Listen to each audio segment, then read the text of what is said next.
Се сомневате ли дека се биле сомневаме намерно? дека намерно се отидени во кафичот во Оризари, за да душниците им јават на газдите на дискотеката, да скријат тоа, што е, целата поента е, се сомнева дека таа вечер е унесено многу дрога. Тоа е. Тоест, и врапчињата во Кочани знаат дека у Кочани има многу дрога.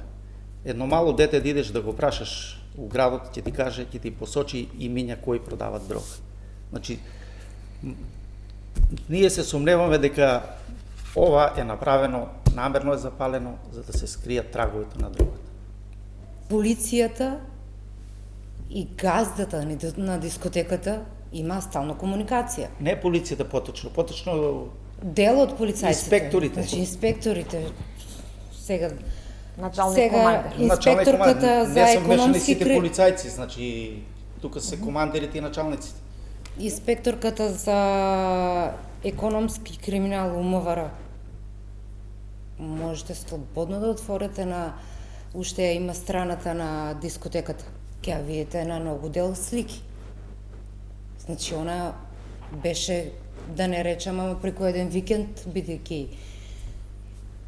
Значи и она не е опфатена у случај.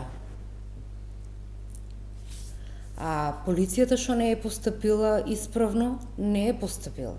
Вака, дискотеката има два влеза. Не два влеза, две врати на едниот влез. Првата врата е била отворена и статично се били веќе вратите да не може да се затварат, а втората врата што оди во внатрешниот дел е, да се изразам, каубојска врата. Ама тоа се големи, тешки врати. Во моментот кога се пали првата искра, некаде 5-6 полициски службеници се били во внатрешниот дел. И децата кои што се сакале први да излезат, тие не се ја сватиле како и децата и тие озбилноста на ситуацијата и тие се ја гледале таа искра и каде ќе одиш, чекај, ние сме на рација, знаеш. Сметаме дека е требало да ги отворат вратите, да ги држат пошто се тешки, пошто тие се враќаат. И во тој случај би оделе така по некоја линија да се воспостави ред. Значи, стампелото е клучно што некој дец не се може да излезе.